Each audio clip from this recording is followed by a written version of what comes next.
Mis amados hermanos, un saludo cordial a cada uno de ustedes. En esta oportunidad les traigo un video más para el canal, así que voy a explicarlos un poco las programaciones que se usa para tocar este tipo de huayno. Este huayno es tocada más que nada en Perú por Huancavelica, los hermanos de habla quechua.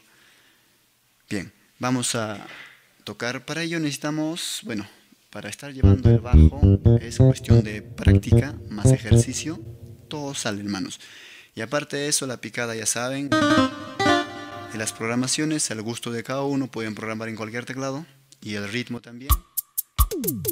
Bueno, aparte de eso, lo más principal para poder tocar llevando bajo en la izquierda y picando en la derecha, ya que no vamos a tener acceso o posibilidad para estar manipulando los fills. Entonces, para eso vamos a usar un pedal.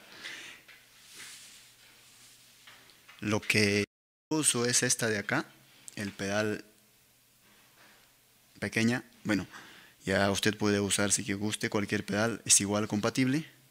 Así que esto me ayuda a manipular lo que es la variación y el fill.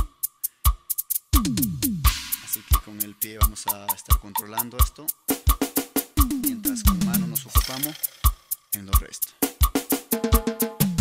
Bien, entonces esto es necesario para poder tocar este tipo de huayno, llevando en la mano izquierda lo que es el bajo.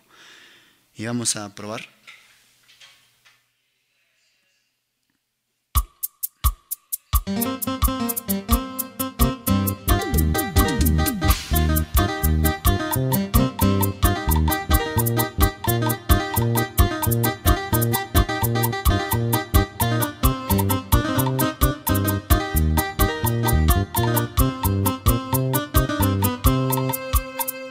Entonces depende uno, así que hermanos, les dejo con este video.